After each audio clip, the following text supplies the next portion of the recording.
Stellar Blade. Oh my god! Video games! Woo! Oh, hell yeah!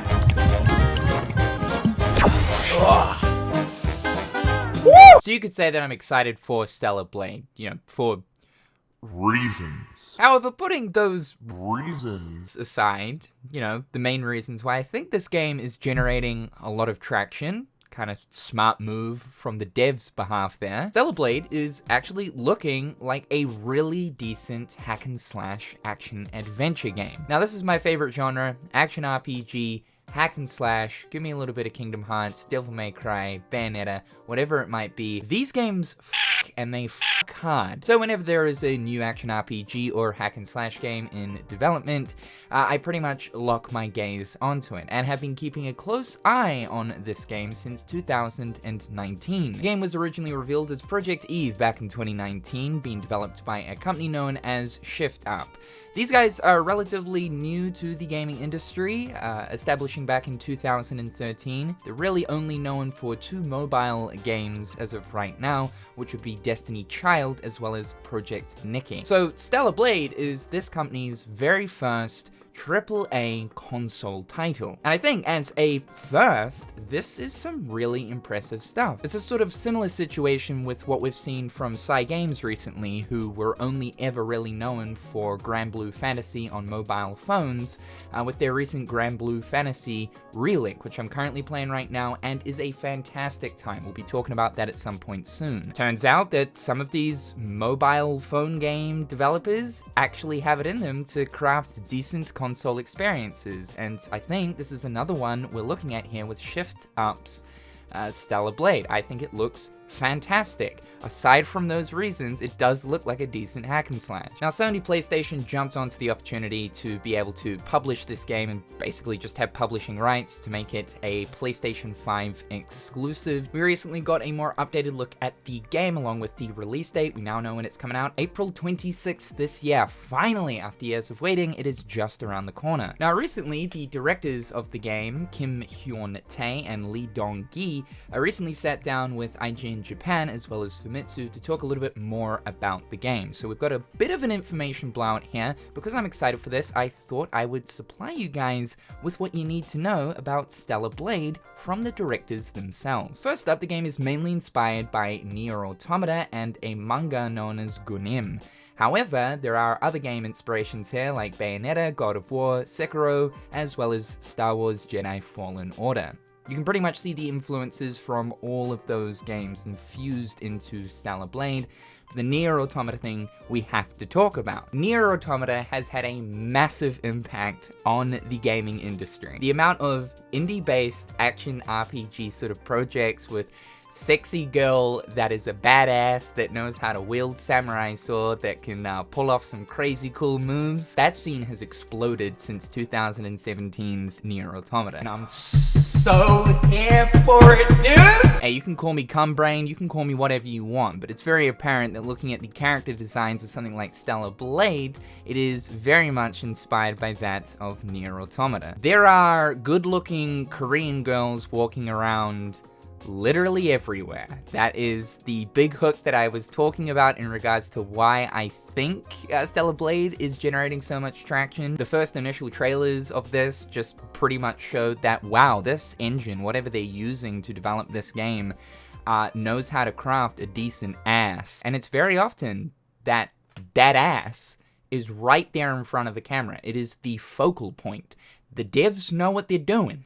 They got us weak. Not only that, when you also look at the general combat of the game with what we saw in the recent trailer, it's very much action hack and slash, similar to that of Nier Automata, something like God of War. We know that the directors are big fans of God of War. Also, it is very good looking female main protagonist with little floating robot companion. Again, very near Automata, similar to Pod. I don't think really anyone needed this confirmation from the directors though, saying that yes, Nier Automata is an inspiration, because it's very obvious. Parrying and evading is very important in this game. The directors have also mentioned that they want players to have to kind of study the enemy movements, whether it just be normal enemies or boss enemies. This of course screams the whole Souls-like setup, learning attack patterns, knowing when to get in there and give them a fish slap. So it seems like there's a little bit of like Souls influence when it actually comes to the combat system too. While it is a hack and slash, you do have to be a little bit smart about how you approach combat and how you use your skills. Yes, there are skills. There is a big skill tree that as you progress through the game, you will get skill points that you can then apply to this skill tree. It also looks like you're able to reset the skill tree and build in a different path if you want to at any point, which is always nice. And there's also an enter training option. I'm assuming this means you can trial out the skill before actually acquiring it. This is always appreciated too. As you defeat enemies, you will acquire skill XP. When you finally fill the skill XP gauge, you'll unlock a skill point. It looks like the unique attacks that you unlock via the skill tree can then be equipped. It looks like 4 can be equipped at once, and you activate them by holding down L1 and pressing either triangle, square, circle, or X. The skill tree is categorized into sections. We've got attack, beta, and the next one is locked. So the skill tree will contain a whole bunch of stuff, not just active skill effects, but other passive stuff, or perhaps even maybe movement related abilities. It also seems like there is a perfect dodge system, which for any action RPG or hack and slash action game, this is a must. This feels so good to pull off, and it looks like here when Eve performs one of these perfect dodges, she kind of slides behind the enemy, so it looks like they're worth pulling off. The directors have mentioned that boss battles are a key component of the game. It seems like the devs are really proud of the boss battles. It seems like we've seen a few of them throughout the footage that we've looked at of Stellar Blade thus far. Yeah, some of the bosses look pretty crazy. We haven't seen lots of footage of the actual boss fights, but just like the general like enemy designs of this game are crazy. Very cool looking. Like, what is this? And does that dog have like a head crab on it from like Half-Life? Is that a head crab dog thing? Now the game is described as being a mix of both linear as well as semi-open world. In the recent trailer, we did see the wasteland portion of the world of Xeon. This is more of a open area type place to explore. Even judging by this little tower thing set up here, it looks like there might be small little platforming sections. And I can't help but think that maybe there's multiple of these towers. If you get to the top, they activate and a portion of the map is revealed, you know, the classic sort of open world tropes. But I think when it comes to these action-orientated games, whether it do be like action RPGs or hack and slash games, I think this is the best format to approach them in. Rather than big, massive open worlds, a game genre that we are absolutely drowning in 2024, I think it's nice to be able to go back to these more linear styled games with, yeah, more semi-open world areas to explore, but not vast to the point where actual level design then gets forgotten in the process. Now there's going to be like a hub village that you're able to fully explore and interact with NPCs. There you can also pick up quests, then venture out into the wasteland or other additional semi-open world areas to take on quests. These quests are being described as activating a certain device, killing a set amount of enemies, rescuing people, you know, just the general side quest malagi. And speaking of side content, fishing is confirmed. That is absolutely fantastic. Any good game, especially when we're looking at RPG, even though this isn't really an RPG, needs a fishing mini game. There was also fishing in Nier Automata, so the devs were probably like, all right, write that down, jot that down. We're adding it. The game's setting is a post-apocalyptic world. I love the way the director has described this, where the concept of the fiscal year has long disappeared. Yeah, I mean, if we can take one good thing away from the apocalypse, it's that no more tax. You play as a character known as Eve. She is also referred to as Angel by the citizens on Earth. She's part of the Eve Airborne Squad. Essentially, humanity has been pushed out of planet Earth. They now live in space. There are still some people living down on Earth, but Earth is pretty much overrun by these weird creatures known as Nativa. So as a member of the EVE Airborne Squad, your job is to come down to Earth and basically tidy things up, help people out, and reclaim the humanity that once existed on this floating rock. Again, it is very similar to the Android setup that Nier Automata has, with 2B and 9S, and the whole concept behind that organization going down to Earth because it's overrun by robots. I'm definitely not saying this is bootleg Nier Automata,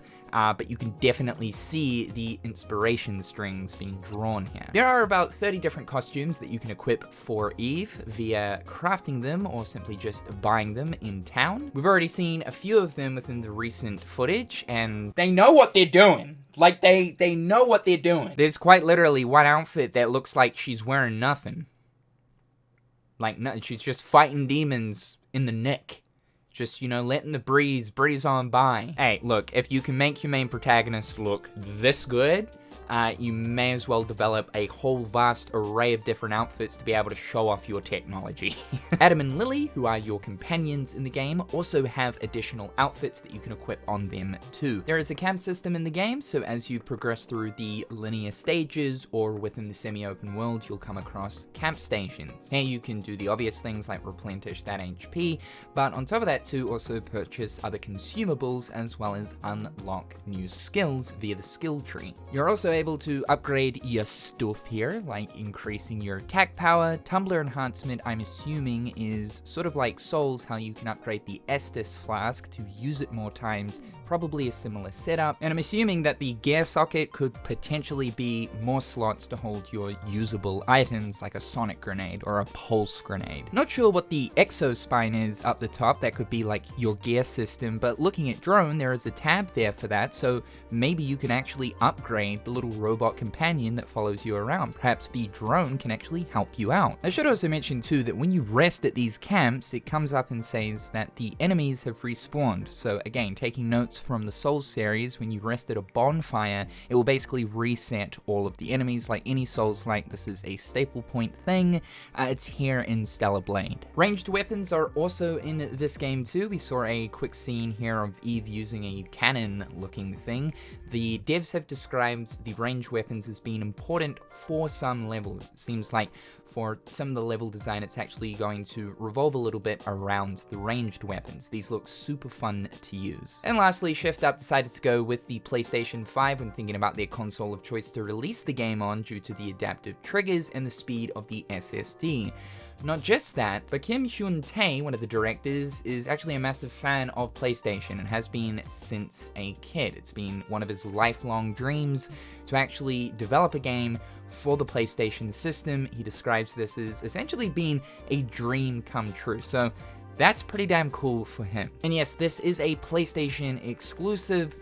There is no word on whether or not there will be a PC release. We know that PlayStation tend to end up releasing their games several months to a year later after the initial console release on PC, so it's very likely that at some point in the future, Stellar Blade will come to PC. But that's pretty much what you need to know about Stellar Blade as of right now. Some good information from the directors themselves. I gotta say, I'm really excited for this. It's been a highly anticipated game of mine for a long time now, and to know it's not too far away is very exciting. I do plan on streaming through the entire thing and talking about it once I've gone through it. I think we're eating incredibly well in regards to action RPG or hack and slash adventure action games throughout 2024. However, guys, that is all for today.